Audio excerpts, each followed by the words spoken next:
My name is Lucius, and I was Annie's husband of 15 years. We have 2 preteen daughters who still love their daddy. I'm what you would call an alpha male that takes no shit from anyone, but treats his wife like the special prize I knew she was. In our relationship, I allow her to take charge and feel empowered to a point. Thanks to genetics, I inherited my dad's physical attributes. I'm 6 foot 6 inches tall, 265 pounds with an imposing figure, but a gentle giant until I'm triggered. Annie saw that a few times when we were out together and was hit on by some tough guys. She is a beautiful woman with a nice figure and an angelic face. Guys are always checking her out and flirting with her, which drives me crazy. One of my flaws is my mean, jealous streak, which once activated is hard to control. Over the years, I've learned to keep my rage at bay, but I have not yet mastered this talent. She had always been a great mother and wife, which really made this hard to understand. Sex was frequent and satisfying, not satisfying enough, I guess. She took care of the house and worked full-time as an executive assistant for a local tech company. To this day, I would never have thought she would have taken a lover. I gave her everything and always treated her like a queen, and she knows it. She tells her friends and family how wonderful I am and how it's embarrassing how I dote over her. But she also tells them how much she loves it. This is why the question still pounds my head, even during these last few hours. Why? Why would she jeopardize everything she has for a fling? An affair with her boss for some sex? Why? This was my most troubling question. Anyway, Annie had seen my jealous rage twice over the last 15 years, and she knows what I'm capable of. Twice when we were out, some jerks tried to get her to dance after she already told them she was with me.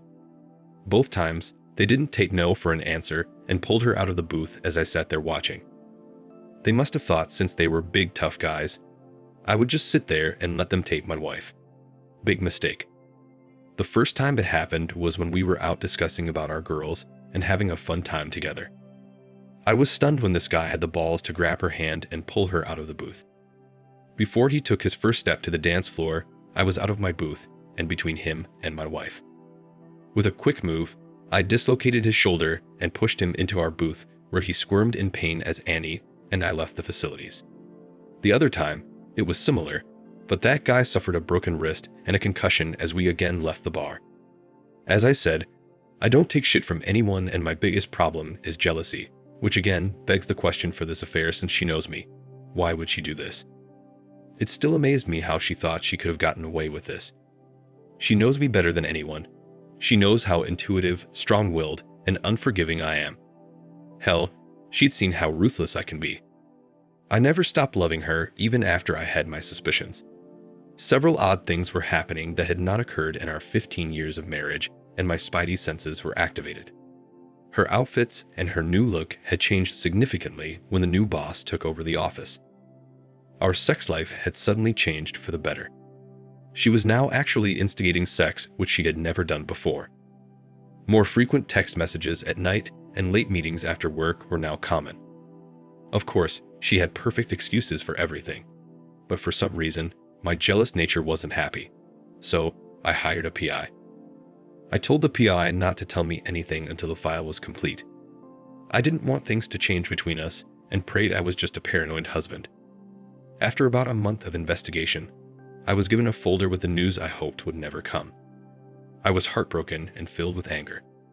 After reviewing the video, audio, and photos, I informed my attorney to execute the divorce papers and have them ready for me as soon as possible. I planned a few days' trip to be with a friend so I could calm myself from the intense rage I was feeling. I just wanted to be away from her. So I told Annie I would be out of town for a few days for some work-related issues that required urgent attention. The PI had set me up with a software to add to Annie's phone to get copies of her text messages and emails. The application also had a feature to remotely record any audio and upload it to a private server. On one of the audio recordings, I heard her tell her boss that she was free Thursday night if he still wanted to get together. Of course, this idiot did, and excitedly said he would make all the plans. My brilliant wife knew I would be out of town. On that Monday, I got a copy of the text her boss sent to her, which included the time he would pick her up, the restaurant where they had reservations, and to dress sexy for him. I spit with anger after reading this and how my future ex-wife was acting, and the balls on this guy to pick my wife from our home. I planned to show up on their Thursday night date while they thought I was out of town. I planned a nice surprise for the couple. I had everything arranged. One of my fixers would accompany me and present the folder when I was ready. I would be there early and planned to give the hostess a nice tip to seat them in a more private location. My plan was actually a simple one. Let the lovers settle in with their first drink, then appear suddenly. At that point, I would start my performance, which would end with a small threat and the surprise divorce papers. My anger and need for revenge were rising. Deep down, I knew Annie would not want a divorce because she really did love me and the children. I knew what I was about to do would crush her and change her life forever. But I didn't care, and I just wanted her to feel some of the pain she gave to me. Now some would say I should be forgiving and let it go for the sake of the children and our 15 years of marriage. After all, it was only sex. Did I mention that I was an immature, jealous alpha male? No fucking way was I going to allow some other man inside my wife and then keep her as my loving partner. As much as I loved her and how much it hurt, I knew I could never look or touch her the same way again. I had eyes and backup on the scene ready to alert me at the right time. So, Thursday night, after getting the word that the loving couple was seated and served their drinks, I was ready to meet them face to face. I left my car and walked into the restaurant and smiled at the hostess, took a deep breath, and with my rage locked away, I proceeded with my plan. The loving couple was seated at their table, and my heart hurt when I noticed my beautiful wife wearing a sexy cocktail dress with her perfect breasts on full display. This really pissed me off as she never dressed like that for me. Why? Why would she do this to me? I couldn't understand this, it made no sense, and it was driving me crazy. Apparently, she wanted to be his eye candy tonight and look sexy for her boyfriend, and this put my rage on edge. I approached them from a side angle and made my way to the table without their knowledge because they were so romantically focused on each other. How sweet. It was only after I pulled a chair from the adjoining table that they noticed my movement. The look on Annie's face was priceless. She had a combined look of shock, fear, and guilt which I've never seen before. Her date had no idea what was going on and didn't realize I was her husband. He just looked at me with an annoyed expression on his stupid face. And so it started. I interrupted with a big smile. "Hi, Annie, are you two having a fun date night?" She asked what I was doing there, and that she thought I was out of town tonight, and that her boss, Jeremy, invited her to dinner to discuss some changes in the organization. She then immediately introduced me to her boss in a calm voice. Man, she was smooth. I had to admit, she was cool and fast on her recovery. The drink I had ordered before I walked to the table arrived, and after ignoring Annie's lies, I proposed a toast. I ignored her question, and with a disarming smile, I said, "Pick up your glasses and join me in a little toast. Here's to an interesting night and a new direction." After my toast, I smiled and turned to her boss and asked him if he knew why Annie and I have been able to stay happily married for 15 years. I told him it's as a result of honesty and trust. It was as simple as that. I then asked if he was married. Of course, I already knew a lot about him from the report of the private investigation. He admitted he's been married for 20 years and has 4 wonderful children from 5 to 13 years old, and that he agrees with me that trust and honesty are an important part of his marriage as well. I told him I was so happy to hear that. I then turned to Annie and asked if she also felt the same way. I asked knowing that I was putting her in a difficult position. She asserted confidently that it's been important to our marriage. I turned to Jeremy again and said we have an amazing marriage, and Annie knows how much I love her and would do anything for her as long as she remains faithful. I saw them both squirm a little as I took another drink from my glass. I then asked how long have they been dating. Annie was annoyed, tried to take control, and became indignant and said this was just a business meeting and I was embarrassing her with her boss, that I should please stop acting jealous, and that I know her better than that. Taking Annie's lead, her date took the opportunity to put me in my place as well. He claimed it was just a business dinner. He needed to discuss some changes he was about to make and needed to meet with Annie that night, that he's sorry if I got the wrong idea, and that he would never overstep his professional relationship, especially with a married woman. I tried to look apologetic and said, "Oh, I'm sorry. So you've never been out with my wife on a date, right? And this is just a business dinner, right? He said, "That's right." And there was nothing going on between them.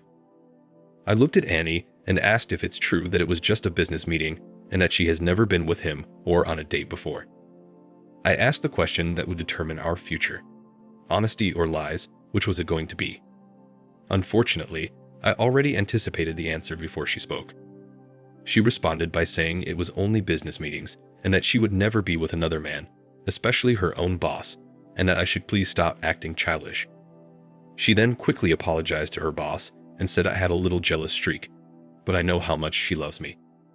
I lowered my head acting submissive and said, "Please forgive me. I'm sorry I do get a little jealous. I mean, seeing you in this sexy dress out with this good-looking man, well, you can understand, I hope."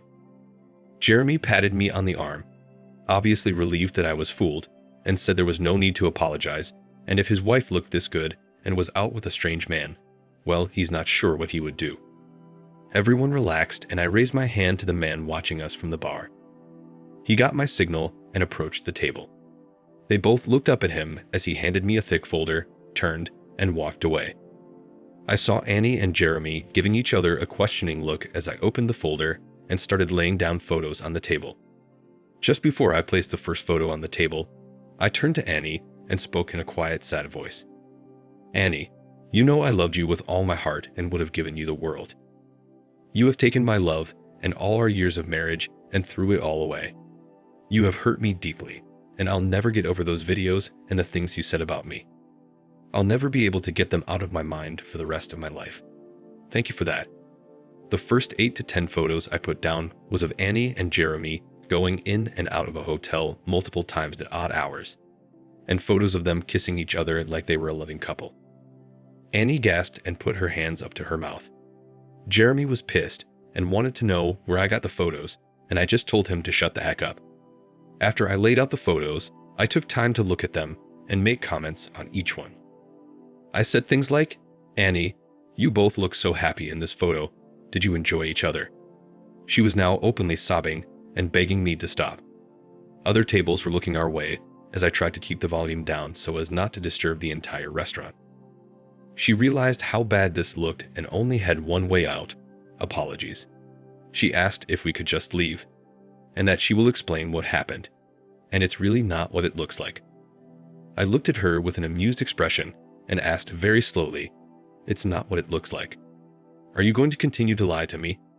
Before you do, both of you should know that I have hours of video, audio, text messages, emails, and photos. Annie, I must say that after seeing this, I never realized you could be that slutty."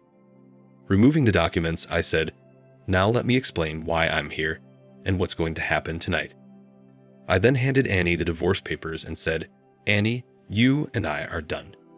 You and your boyfriend destroyed our marriage and my love for you. You have hurt me to a level I've never experienced, and I will never be with you again. Now, you're going to sign this tonight, and my associate at the bar is a notary and will attest to your signature. If you don't sign tonight, I will expose all of the video and audio evidence to your parents, all of our friends, and your children will find out what kind of mother you are. I've treated you fairly in this divorce, but the girls will live with me. There is no way my daughters will live with a cheating slut like you." I turned to Jeremy and said, "My friend, I suggest you convince your girlfriend here to sign this before I leave. Otherwise, I am going to deliver a copy of all the evidence to your wife and your executive team at work. And when I'm done, you will not have a job, and I'll be sure to convince your wife to kick your ass out and ruin you financially for a very long time. Now, I don't want to do any of that, so just convince her to sign the divorce papers, and then my future ex-wife is all yours. I want nothing to do with her ever again." The words slashed her heartstrings. The thought of losing her daughters was something she could not live with. Tears were flowing from her face, and her boyfriend looked panicked. Annie begged me to stop and reconsider. She gave me the usual bullshit lines. "It's not what it looks like. Let me explain. I'll make it up to you. It was just a mistake. Please forgive me. Blah, blah, blah."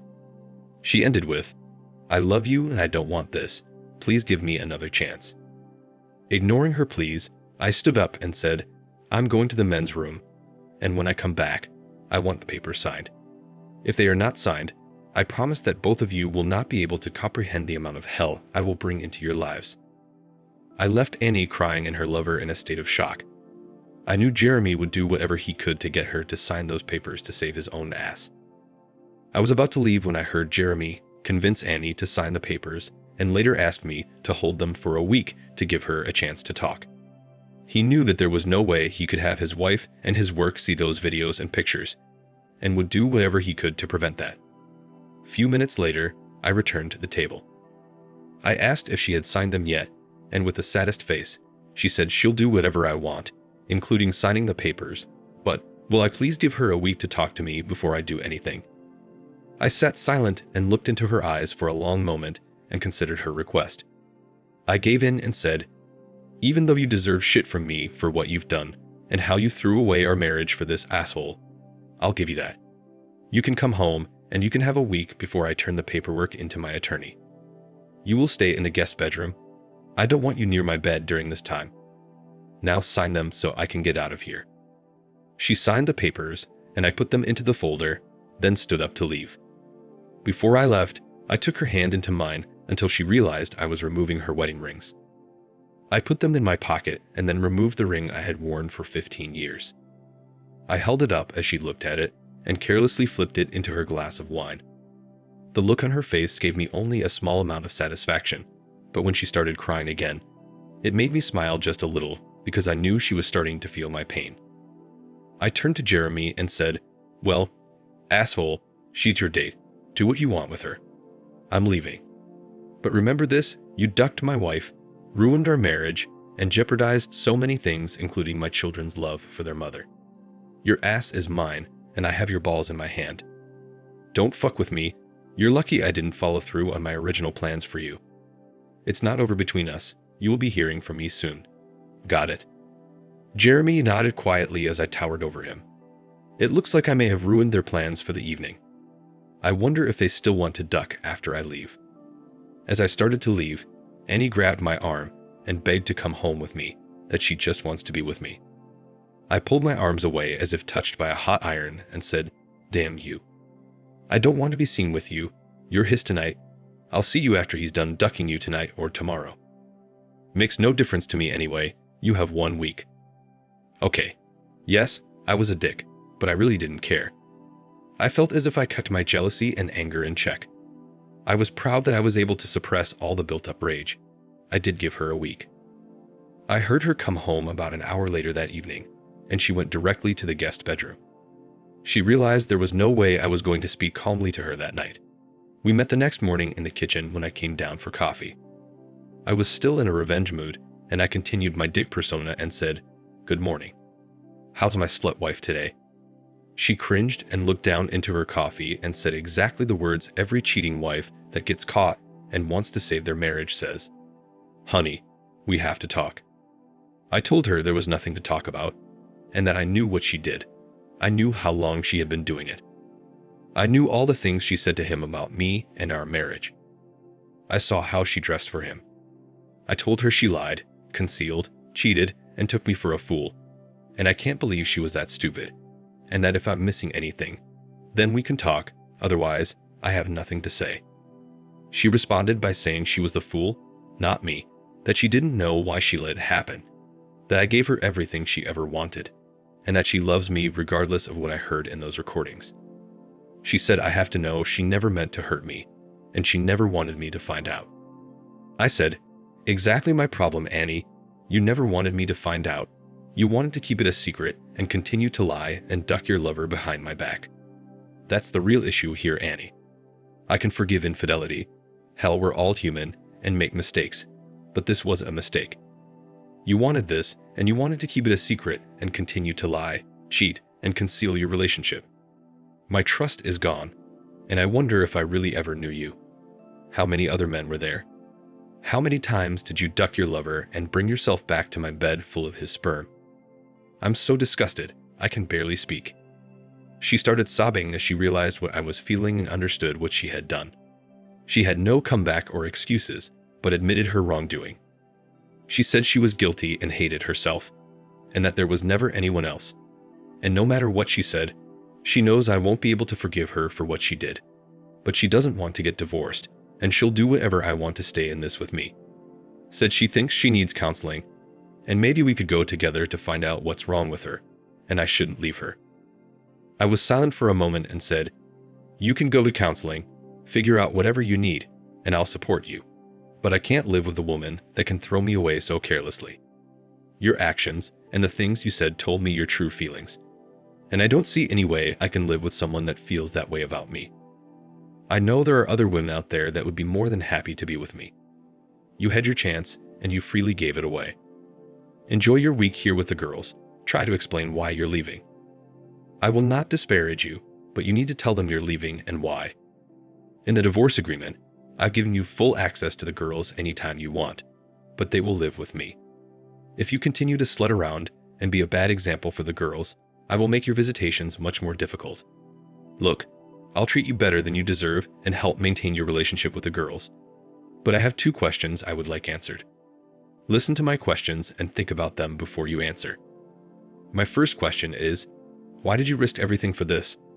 My second question is, was it worth it? I called Jeremy the following Monday and told him to meet me for lunch on Wednesday. After convincing him how smart it would be to meet me, I explained to him how upset I was that he destroyed my marriage and how close he came to being taken out. I then explained how I had a better plan for him. During lunch, I explained how many people were hurt because he seduced a married woman. I explained how I expected him to make restitution. He was going to pay for Annie's rent and car payments for the next 3 years. I felt he should have some pain for his actions. I explained how it would work. I told him I'll send him the payment information so he can set up the automatic payments. I told him this was his punishment and that he's getting off easy. I said even though I'm done with my slut wife, I still cared for her and wanted her taken care of. And since he's the one that caused this, he will follow my demands. I told him this arrangement will help Annie get on her feet after I kick her out, and I don't care how he does it. But if he doesn't follow through on it, I will make sure he loses his job, and that his wife finds out about his infidelity. I told him that all of this is because he had to seduce a married woman, and that he doesn't understand that there are repercussions for his actions. I then asked him why didn't he go after single girls instead of breaking up families, that was really a bullshit move. After the divorce, I treated Annie well, allowed her to visit the children, and kept their relationship strong. We remained friendly, but she never gained back my respect or trust. Jeremy made those payments every month with my threat hanging over his head. Annie was never able to explain or answer those questions to my satisfaction. She was clear that her cheating and lying were not worth it, and was sorry she did it, but she couldn't explain the why. She still lives alone and without the love she once had. I could have destroyed her, but losing her family and my love was enough of a revenge. Even with her counseling, the answer to the why question still could not be explained. The best she could come up with so far was that she didn't know why. It just happened, and that it had nothing to do with me or our marriage because she does love me, and she was happy with our sex and our life together. But it was something new and exciting. She screwed up. I could not hold back, and I told her that if she was happy, why would she dress up and wear sexy clothing for him? Perhaps if she had made that effort with me, we wouldn't have been in this position. It just happened isn't really an answer. She did it over and over, and she dressed to turn him on each time, but she tells me she loved me. Finally, I told her I hope someday she can tell me why, and that I think she owe all of us that much. For us husbands and boyfriends that have been cheated on, this seems to be the riddle that can't be solved. Thanks to these 2 cheating couples, I'm not sure I can ever trust or give myself fully to another woman again. Sad but true. Married partners should consider their actions and the consequences they inevitably bring. The path of destruction left behind is greater and longer lasting than the excitement of sexual gratification. Speak with your partner. Either share each other's needs or leave the relationship, but a betrayal is a painful act with long-lasting effects. Thanks for watching. Subscribe to the channel for more stories like this. Take care.